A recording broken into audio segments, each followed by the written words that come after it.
नमस्कार साथियों, स्वागत है आप सभी का एसकेसी क्लासेज यूट्यूब चैनल में। आज की जो सेशन है वो आपके तृतीय श्रेणी अध्यापक भर्ती परीक्षा यानी कि रीट मेंस वालों के लिए बहुत ही बेहतरीन सेशन रहेगा। क्लास को आखिरी तक देखना ना भूले साथियों।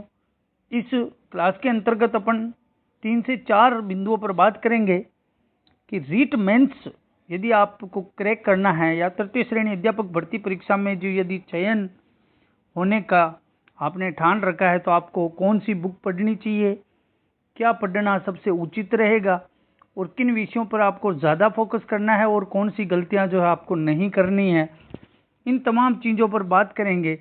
और एक बुक्स जो मैंने अभी थंबनेल में दिया है आपको, उस बुक्स का क्या रहस्य है, वहाँ से कितने क्वेश्चंस आते हैं, इन सारी चीज़ों पर अपन बात करने वाले हैं। तो क्लास को आप आखिरी तक देखिएगा। एक बार सेशन को सभी साथियों को शेयर ज़रूर करें और जो भी हमारे चैनल पर नया आया है तो एक बार चैनल को सब्सक्राइब करें साथियों, क्योंकि बहुत ही अच्छी जानकारी हम आपके साथ साझा करने वाले हैं। और शुरू करते हैं सेशंस को। आज के सेशंस का जो मेन है best strategy for REET mains 2025 को लेकर के रहेगी, जिसके अंतर्गत किन बिंदुओं पर बात होगी वो आपने देख लिया है। कौन सी बुक पढ़े, क्या पढ़ना उचित है और इन विषयों पर ध्यान दें और कौन सी गलती जो आपको नहीं करनी है, इस बिंदु पर आपको विशेषतः ध्यान देना है साथियों। कौन सी गलती जो आपको नहीं करनी है, इस बिंदु पर आपको विशेष ध्यान देना होगा और आखिरी तक क्लास को ज़रूर देखना होगा साथियों। तो पहला जो टॉपिक है आपका रहेगा कौन सी बुक्स जो है आपको पढ़नी है। पहला टॉपिक आपका कौन सा रहेगा साथियों, कौन सी बुक पढ़े। ठीक है, यही जो है आप सभी स्टूडेंट्स का जो है सवाल ज़्यादातर कॉमन होता है, कौन सी बुक पढ़े। तो देखिए साथियों, आपने सिलेबस देखा होगा L1 और L2 दोनों की बात करें तो सबसे ज़्यादा पोर्शंस जो है आपके राजस्थान जीके हैं। राजस्थान जीके से लगभग आपके 40% पेपर कवर होने वाला है, तो 40% राजस्थान जीके के क्वेश्चंस आने वाले हैं। L1 वालों के लिए तो सबसे बेस्ट होगा कि राजस्थान जीके को आप अच्छे से कवर करें। राजस्थान जीके के लिए आपको बुक पढ़नी है। कला संस्कृति के लिए अभी मैंने एक बुक जो थंबनेल में लगा रखी थी 10th क्लास की बुक है, और उसके अलावा आपको जो प्रजामंडल आंदोलन, किसान आंदोलन के बारे में यदि पढ़ना है, ठीक है, स्वतंत्रता संग्राम के बारे में पढ़ना है तो आपको 9th क्लास की बुक लेनी पड़ेगी। ये दोनों बुक्स हैं, ये दोनों बुक्स जो है आपके लिए सबसे मेन रहने वाली है साथियों। यदि पुराना पेपर यदि आप देखेंगे तो उस पेपर में लगभग 90% राजस्थान जीके के क्वेश्चन इन दोनों बुक्स में से आए हुए हैं। इसके अलावा करंट जीके में आपको क्या पढ़ना है, करंट में आपको गवर्नमेंट वेबसाइट सूजस किसको पढ़ना है। सूजस के अंदर जितनी भी न्यूज़ आती है रेगुलर आप न्यूज़ देखते रहे, वहाँ से आपका जो है करंट जीके कवर होता रहेगा। ठीक है साथियों, और बाकी सब्जेक्टों की बुक आप सबके पास हैं। सब बुक्स अपने आप में बहुत बेहतरीन होती है, सबको पढ़ना पड़ता है। 1 नहीं, 2 नहीं, 3 नहीं, 4 बार, 5 बार उनका रिवीजन होना ज़रूरी है, तब जाकर के आपका जो है कॉन्सेप्ट क्लियर हो पाएगा। अभी इस गवर्नमेंट की बुक्स के बारे में आखिरी में और बात करेंगे। अब अपन चलते हैं दूसरे बिंदु की ओर, क्या पढ़ना सबसे उचित रहेगा। दूसरा बिंदु है क्या पढ़ना चाहिए सबसे ज़्यादा। ठीक है, क्या पढ़ना सबसे ज़्यादा चाहिए। तो देखिए साथियों, आजकल कर्मचारी चयन बोर्ड का जो एग्ज़ाम पैटर्न है वो बहुत ही नॉर्मल पैटर्न है। तो वहाँ क्वेश्चंस जो आते हैं आपको 1 लाइनर क्वेश्चंस ज़्यादा देखने को मिलते हैं। कैसे क्वेश्चंस मिलते हैं साथियों, 1 लाइनर क्वेश्चंस जो है आपको ज़्यादा देखने को मिलते हैं। और यदि पुराने पेपर्स की बात करें तो उसमें भी आपके 1 लाइनर क्वेश्चंस जो है बहुत ही अधिक आए थे। लगभग 90% पेपर 1 लाइनर क्वेश्चन से ही आता है, लेकिन वो क्वेश्चंस जो है कहीं ना कहीं आप लोगों को कंफ्यूजिंग करने वाले क्वेश्चंस होते हैं, जिनको जल्दबाजी में करना आपके लिए घातक साबित हो सकता है। तो उनको आपको बिल्कुल कूल माइंड से करना पड़ेगा, और उनको करने के लिए आपको बार बार रिवीजन करना पड़ेगा। क्या करना पड़ेगा साथियों, बार बार दोहरान करना पड़ेगा। ठीक है, एक बार दोहराने से नहीं। देखिए, जो कोई कठिन क्वेश्चंस होता है फैक्चुअली जो मतलब एनालिसिस क्वेश्चंस होता है, उसमें अपन ऑप्शंस को एनालिसिस करके आंसर निकाल सकते हैं। लेकिन जो फैक्ट क्वेश्चंस होते हैं, वन लाइनर क्वेश्चंस होते हैं, उनका आंसर फैक्ट होता है, तो उनको तो क्या है साथियों, रट्टा मारना पड़ता है, दोहरान करना पड़ता है, बार बार पढ़ना पड़ता है, रिवीजन ही उसका मूल मंत्र है। तो जब तक बार बार रिवीजन नहीं होगा, 3 से 4 बार 5 बार यदि रिवीजन नहीं होगा, तो फैक्ट वाले क्वेश्चंस आप लोगों को याद नहीं होंगे। और यहाँ सबसे ज्यादा क्वेश्चंस फैक्ट वाले ही पूछे जाते हैं। तो ये मुख्य बिंदु है, कुछ भी पढ़ना है, सिलेबस को छोड़ना है ही नहीं है, आपको माइनस मार्किंग में नहीं पढ़ना है, तो दौरान कार्य करते रहे। उसके अलावा अपन बात करेंगे किन विषयों पर जो है आपको सबसे ज्यादा ध्यान देना है। तो देखिए, एक तो मैंने बता दिया कि राजस्थान जीके पोर्शंस को आपको सब लोगों को पढ़ना ही पढ़ना है, क्योंकि बहुत सारे स्टूडेंट्स अदर स्टेट के भी है, तो उनकी कमजोरी रहेगी राजस्थान जीके, तो आप इसमें बेहतरीन कर पाएंगे।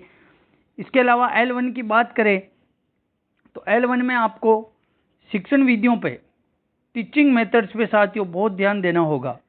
टीचिंग मेथड्स के लगभग यहाँ पांचों सब्जेक्ट में से 4-4 क्वेश्चंस आएंगे। 20 क्वेश्चंस 40 नंबर के क्वेश्चंस जो है आपके टीचिंग मेथड से आने वाले हैं। यदि इन 20 क्वेश्चनों में आप 18 क्वेश्चंस 17 क्वेश्चंस कर लेते हो, तो आप बहुत ही अच्छी स्थिति में रहते हैं, बहुत स्टूडेंटों से आप आगे रहने वाले हैं। तो आपको टीचिंग मेथड अच्छे से पढ़ना है। टीचिंग मेथड्स को अच्छा करने के लिए सबसे ज्यादा आपको पढ़ना पड़ेगा साइकोलॉजी। क्या पढ़ने का साथियों, साइकोलॉजी सब्जेक्ट जितना अच्छा होगा उतनी अच्छी आपकी शिक्षण विधियां बनती जाएगी। तो साइकोलॉजी को आपको छोड़ना नहीं है, बहुत अच्छी सब्जेक्ट मानी जाती है साइकोलॉजी। इसमें समझ बनानी पड़ती है, क्वेश्चंस अप्लाइड बेसिस ज्यादा आते हैं, ठीक है। इनके अलावा L1 में जो है आपके सब्जेक्ट, आपके जो है सब्जेक्ट कितने नंबर का पूछा जाता है साथियों। L1 में पांचों सब्जेक्ट जो है आपके, पांचों में से 5-5 क्वेश्चंस पूछे जाएंगे। 25 क्वेश्चंस यानी 50 नंबर के यहाँ से क्वेश्चंस आपको पूछे जा रहे हैं। 25 क्वेश्चन यहाँ से और 20 क्वेश्चन टीचिंग मेथड से, तो टोटल 45 क्वेश्चंस हो गए। 90 नंबर्स का मैट्रिक्स आपका ये हो गया। 1/3 पार्ट तो आपका ये है, लगभग 33% भाग जो है आपका सब्जेक्ट कवर करने वाला है, ठीक है। राजस्थान जी के सब्जेक्ट कवर हो गया आपके। अब आपको ध्यान देना है आईसीटी के अंतर्गत। आईसीटी के अंतर्गत 5 क्वेश्चंस जो आपके पूछे जाएंगे, राजस्थानी भाषा के आपके 5 क्वेश्चंस पूछे जाएंगे। इन चीजों पर छोटे छोटे बिंदुओं को आपको कंप्लीट करना होगा। वहां के क्वेश्चनों को आपको 100% तक तैयार करना होगा, तब जाकर के आप एक बेहतरीन रणनीति के साथ मैदान में उतर पाएंगे। आगे बात करते हैं कि कौन सी गलतियां जो है आपको नहीं करनी है साथियों। कौन सी गलती नहीं करनी है, किसी भी टॉपिक्स को आपने पढ़ लिया, एक बार पढ़ लिया, ठीक है, लेकिन उस टॉपिक को, जिस भी टॉपिक को शुरुआत से पढ़ना स्टार्ट करते हो तो आपको एंड तक जरूर पढ़ना है, उसको छोड़ना नहीं है। क्या पता खुदा न वास्ता जहां से छोड़ा वहीं से क्वेश्चंस पुटअप हो सकता है, कोई कुछ नहीं बोल सकता है। तो जिस टॉपिक को आपने पकड़ लिया उसको पूरा पढ़े। उसके बावजूद आपको प्रत्येक टॉपिक के अंतर्गत most important one liner questions ढूंढते चले जाना है, ताकि आपके रिवीजन के अंतर्गत वही चीज काम आने वाली है।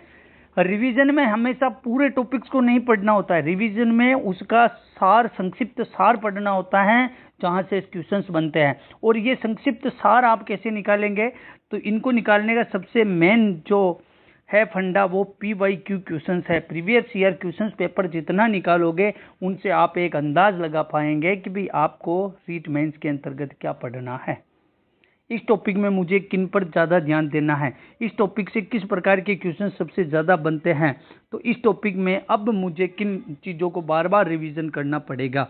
उनमें से आप कचरे को हटा दोगे, कचरा जितना भी होगा उस सब को आप बाहर फेंक दोगे उस टॉपिक में से, और जो मेन चीजें हैं उसमें उसी पर आपको जो है ध्यान में रहेगी, ठीक है साथियों। तो ये जितने भी बिंदु थे, अब यहाँ पर एक बात करेंगे अपन कि ये जो बुक है, ये बुक है आपके Rajasthan governments 10th class Rajasthan का इतिहास एवं संस्कृति। तो ये बहुत मोस्ट एंड इम्पोर्टेंट है, और इतिहास और संस्कृति का एक भी प्रश्न है जो यहाँ से बाहर नहीं जाएगा, एक भी प्रश्न यहाँ से बाहर नहीं जाएगा।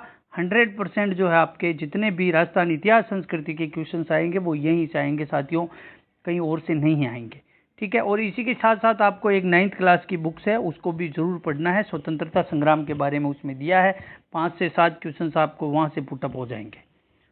ठीक है। और बाकी सब्जेक्ट मैटर्स में जो आपको एनसीईआरटी सबसे बेस्ट है। एनसीईआरटी के अलावा आपके पास यदि कोई गाइड्स है तो उसको भी पढ़ते रहिएगा। और आखिरी में एक ही चीज बताऊंगा कि यदि आप लोग बेहतरीन तैयारी कर रहे हैं तो आपको किसी न किसी सब्जेक्ट की, मतलब किसी न किसी कोचिंग की, किसी न किसी चीज़ की आपको टेस्ट सीरीज लगानी जरूर पड़ेगी साथियों। टेस्ट सीरीज जो है वो देना इसलिए होता है कि टेस्ट सीरीज से आप लोगों को एक एग्ज़ाम का पता चलता है, एग्ज़ाम पैटर्न का पता चलता है, और जो भी गलतियां करनी होगी आप वो सब गलतियां यहीं पर कर दोगे तो एग्ज़ाम में उनका दोहरान नहीं होगा।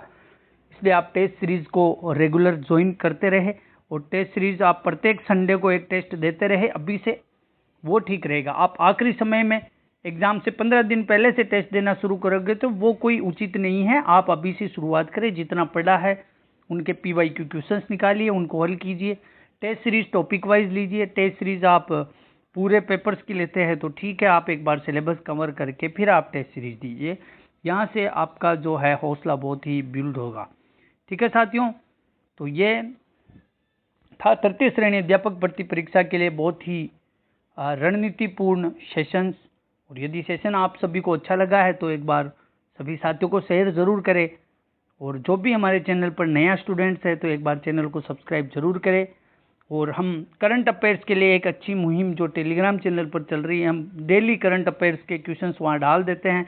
वहाँ से आपको सिर्फ अपनी नोटबुक में ऐड करने हैं, तो टेलीग्राम चैनल को जाकर के ज्वाइन कर लीजिएगा, लिंक डिस्क्रिप्शन में दिया हुआ है। ठीक है साथियों, मिलते हैं नेक्स्ट वाली क्लास में। तब तक के लिए आप सभी साथियों का बहुत बहुत धन्यवाद।